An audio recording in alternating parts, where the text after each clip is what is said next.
Hey guys, it's Captain Goodspeed back at it once again, working for FM Scout, and in today's video we are going to be talking about tactics. Now, yeah, I know, me talking about tactics, but I have stumbled across something that works in the lower leagues. So if you haven't been watching my stuff, I've been working down in the Vanarama National League North, most recently with Boston, and I've managed to put together a winning tactic which I'll be sharing with you today. It's nothing new in terms of Football Manager, it's just the diamond which used to work years ago, but I think the instructions on it and things will hopefully help you with your game. I'm about to test it in the Football League as well. I don't know if it works that far up, but it's on the Steam Workshop. If you want to download it, just search Joe's Narrow Diamond LLM winning or something like that. I'll speak more about that in the video. But if you're not aware of my channel, make sure you do check out the links down below in the description to my channel. I do daily FM18 content, and follow me on Twitter as well. But without further ado, let's get into it. So just a bit of background on the save that we are doing.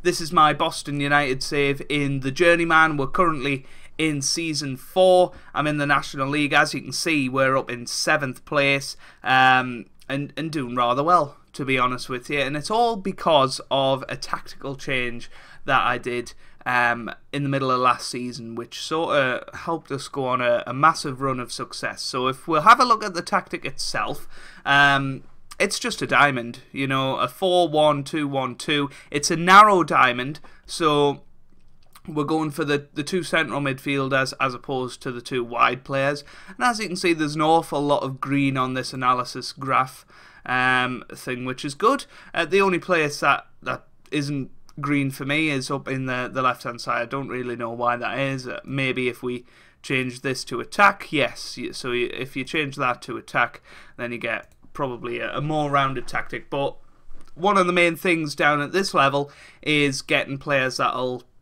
play in the proper roles, and just sort of changing roles so that it suits them.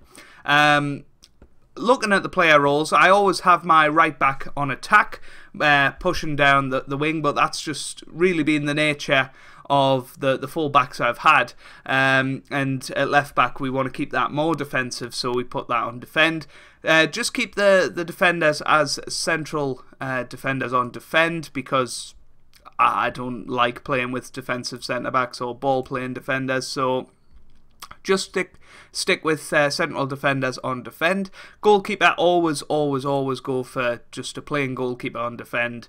I wouldn't bother with sweeper keepers at this level. Another important role that you must keep in mind is the defensive midfielder. Keep him as an anchor man. He'll sort of help the defence, and as sort of the right back's pushing on, the idea is that he'll stick in there, and you'll be able to cover any sort of attack that comes against you. In the central midfield positions, this one's variable. You can have him as an advanced playmaker, DLP, box-to-box, anything you want really. Whatever suits the player most is what you tend to want to have here. And then a ball winner. You want a ball winner in midfield, preferably on support, but if it's on defend, then it just helps the defensive side a little bit more. But he's going to go try and get the ball and push it forward towards your front three, which consists of a number 10 role here, if you like. I've currently got Adel Nabi there. I was playing with a shadow striker last season, but it's been working fine with an advanced playmaker, so any role that the player wants to play, stick him in there. And then up front, I've got a target man and a poacher right now, but it also works with an advanced forward and a poacher, or a target man and advanced forward. The key thing with strikers this year, I think, is to play them in the role that they want to. Try and avoid complete forwards, false nines, trequartistas at this level, because the players aren't good enough to do those roles. So try and keep it as simple as possible, and I'm sure you'll do alright. So without further ado, shall we have a look at the instructions? Right then, these are the team instructions that I've got in place. We always play on a standard mentality, but depending on which sort of team you're playing, you might want to move that down to counter, maybe even defensive, or move it up to attacking if you are the favourites. I wouldn't go control, because I don't think 2 players in midfield is enough to control the play. But, you know, if you've got such a good team compared to the rest of the teams in your division, then by all means go for control. We just play at a normal tempo. Don't time waste. Never ever time waste. Play fairly narrow, because you are playing a narrow diamond, so you want to keep it very narrow, and you want to exploit the middle. That's one of the most important ones. And if you're pushing for a game, pump the ball into the box as well. Don't bother with playing out of defence or pass into space, because we do want to keep it as simple as possible. Slightly deeper on the defensive line, just to help your defenders out a little bit. Hit early crosses as well, because of the fullbacks that are bombing on. You want to get that early ball into the box towards your target man. You want to be more direct passing at this level.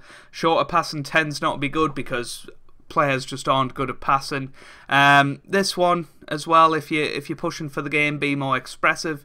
If you want to be a bit more defensive, then be more disciplined. That's just kind of self-explanatory. And something I found really helpful this year is the close down more instruction, just to put pressure on the opponent, show a bit of passion out there, and then back that up with get stuck in, so that players are just willing to get the ball back, and that sort of helps the ball winning midfielder as well, knowing that he can get stuck in and that he can close down a little bit more. So they are the instructions, and this is the tactic. That's pretty much it. There's no sort of player instructions on this, and that's why I think it's so effective, that it's just simple, and the players at this level can follow it.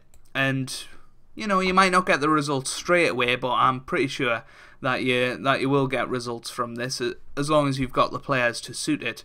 And I'll go through the set pieces next, I think.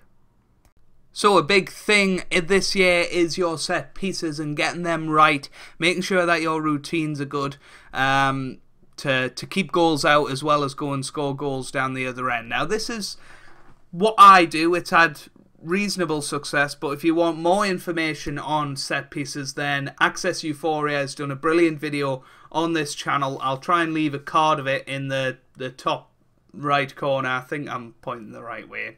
If not, you know where I mean. And he goes through how to fix your set pieces so that you can keep goals out and score them. But this is what I go for. Pretty much all of the players here are just on go back. There's nothing more than that. I've got me fullback, I think. Yeah, me fullbacks on the far post and the near post, and obviously the goalkeeper where the goalkeeper is. We don't want him to be doing any wandering. But what might be a nice idea is to have a quick player just on outside the box, so that if the ball gets away, you can get to a player here who'll then get forward to your striker and hopefully go and score on the counter attack. But on attack, this is what I've got at the moment. So it's mixed corners. I've got somebody attacking it from the deep. Had a fair few goals that way. Currently I've got my midfielder, but whoever's your sort of best player in the middle of the park, you want just bombing through, trying to get a goal there. We've got our defensive midfielder just waiting outside the area, maybe waiting for a header to come out and then boot it into the top left corner. Had a few goals that way as well. And everybody else is just go forward, apart from the centre-back who is attacking the far post, and we've also got one on the near post just in case we've got a short cross in, then he can nut it in, and then that's all fine. I've got a fair few goals from that.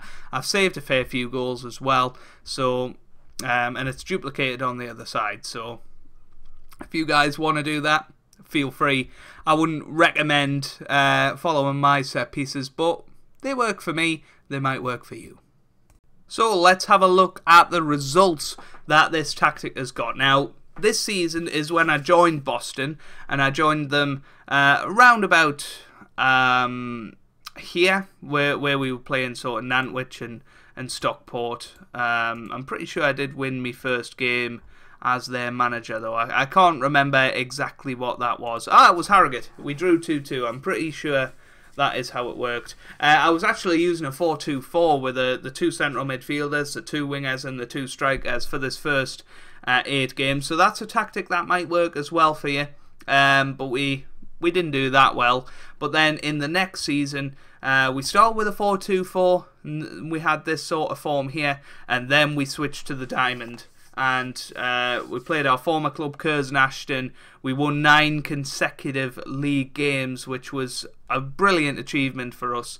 And despite having a little bit of a wobble here, we went on and won a lot of games consecutively, especially towards the back end of the season, and we managed to win the National League North. If we go and have a look at it right now, we can have a look at what happened last year and just see the sort of progression. I wish you could see the graph of it, but yeah, we won it by 1 point. We led most of the way, and then Nantwich came battling back and ended up leading all the way until about 4 games to go, and we took them over and just about held them off till the end of the season. So it was a good season for us.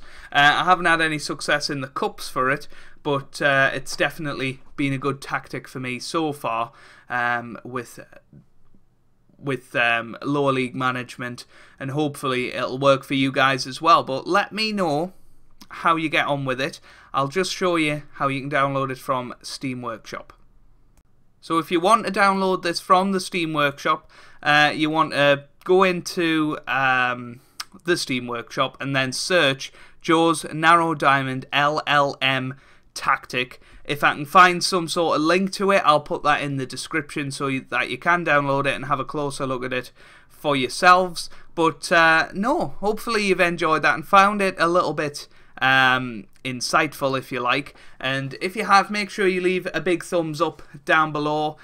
We really do like hearing what type of videos you like to see, and I like to interact with you guys, have feedback on my videos. I know some of them have went down a little bit better than others, but yeah, what can you do about it? Make sure you leave a like if you have enjoyed, and let me know how you get on with the diamond, with my tactic. If you do download it, let me know about your winning tactics down in the lower leagues. And yeah, make sure you do subscribe if you are new for daily FM content on FM Scout, and make sure you subscribe to me over on the Captain Goodspeed channel so that you can see daily FM18 Let's Play content. I hope you guys are having a wonderful day. Thanks for watching, and goodbye.